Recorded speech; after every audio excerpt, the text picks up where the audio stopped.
Hi, my name's Amir and welcome back to my channel. Today I'm going to be doing a video on strobing. So strobing has been something I've been into for quite a while, even before I knew that it was kind of taking over and becoming the new thing, just because I think it's just such a gorgeous look that it's going to suit everyone.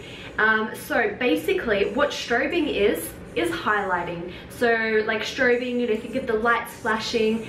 That's what we want. We want to create light onto our face and just look fresh and glowing. So I'm going to explain to you how to do strobing and why it is just the perfect technique for everyone. It's like I got this music in my mind saying it's gonna be alright. Number one, contouring is time consuming. We don't want to spend ages like sculpting out all these harsh lines on our faces. Don't get me wrong, a little bit of contouring can go a really long way and is perfect if you've got a big event on, like, you know, your wedding or like a formal event, somewhere where you're going to be photographed a lot, and a lot of those photographs are going to be put in black and white. A little bit of contouring, definitely, you know, feel free to add that in on those days. The advantage of highlighting your face is highlighting, say, a cheekbone. Highlighting it brings that area forward and in turn brings, you know, underneath it backwards. So it creates a natural contour without having to, you know, go in and do that. So, I mean, especially some people have amazing cheekbones. And because of the contouring phase, they started contouring their already amazing cheekbones, and you can look a little bit gaunt and too, like too much. So this is great because it's gonna, like, who doesn't want to look healthy and glowing? You know, glowing skin, it just is the epitome of looking healthy. That's why, you know, like all the aging, anti-aging products and stuff are designed to give a youthful glow. Number two, highlighting is so easy and so gorgeous, and it's gonna look better because there are a lot of different techniques you can do for highlighting to suit lots of different people. You know, you've got your creams, your powders, your liquids, you've got illuminating primers, illuminating foundations, illuminating powders. Like, you've got so many different things that you can really adapt it to suit each individual person. And I mean, you can kind of get it wrong, but it's a lot harder to screw up, unlike contouring, which is so easy to screw up and just look like a zebra face. All right, so I've told you a little bit about, you know, why this is kind of, you know, the new thing as opposed to contouring. Let's tell you how to do it.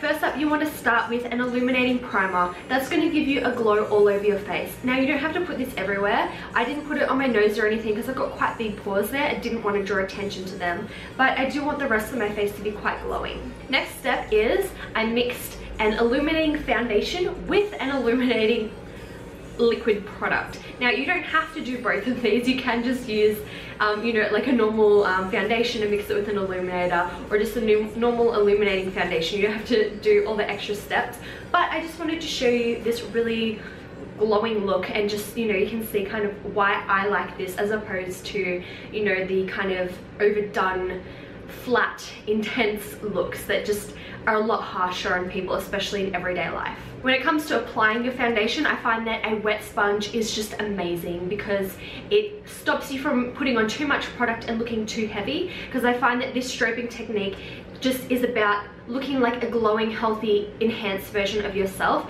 as opposed to, you know, completely changing like the structure of your face and creating all these things. So a nice sheer wash of foundation just to even everything out. Next up, what you want to do is, well, you can, but in my personal opinion, the strobing technique works better with a more natural look. So instead of going with a concealer like 2 to 3 shades lighter to you know, conceal around my eye area and, you know, through the center of the face to highlight, I've gone with one that matches my skin tone perfectly, and I've used that around my eyes and on any blemishes. Mine just happened to be through the center of the face. I wasn't trying to like highlight or reverse highlight those areas. That's just where I need more coverage. Now, we just want to powder a little bit, otherwise it's going to take away from everything that we've done. So around the eye area, that creases really, really easily. Corners of the nose, if you get a shiny T-zone, powder that down. Now, the fun part, all of the highlighter. Now, you can do whatever kind of highlighter you want. I think that liquids are really good if you have a really nice skin texture, because they can have the tendency to slightly move around your foundation a little bit, and if you've got blemishes here, you don't really want to be removing that foundation, or uneven, you know, skin coloring and stuff. If you have texture on your skin, apply just a small amount of highlighter. You don't want to apply too much because it will draw attention to any imperfections. I laid a liquid and a powder highlighter today because I love highlighted skin. I just think it looks so fresh, especially me with having a bit on the drier side with my skin. Anything I can do to add glow, I'm gonna do. Now, as I said, highlighting, it brings areas forward and therefore the other areas look like they're sitting back a little bit. So for the nose, I did put a little bit of bronzer, a small amount of liquid bronzer on my face just to warm up my complexion a little bit, but I made sure to keep it on the tops of my cheeks instead of in the contours of my face, and on the sides of my nose a little bit, just because I don't want my nose to look too muddy or anything. For this look, as I said, it's all about being natural. So I've just combed through my brows because I have naturally quite good brows. If you need a little bit of powder or pencil, go for it by all means. We're not going for that super structured Instagram brow though. Next up, a little bit of mascara. Definitely try and go for a curling mascara if you can. I've got lash extensions on, so I just brushed those up into place. Didn't add any extra mascara because, as I said, a bit more natural. This look is a bit more natural. For lips, I have chosen a lipstick really close to my natural lip color. This one is Faux by I'm not sure, by MAC, and it is a satin finish. I think going for something more like a satin is going to look a bit more soft on the lips as opposed to a matte, which can look very, very flat. And this is very similar to my natural lip color. It just gives them, yeah, a little bit more fullness and plumpness. I didn't use any lip pencil. This is just about being an enhanced, natural, glowing version of yourself. If you think of the models and celebrities and stuff, they never look overdone.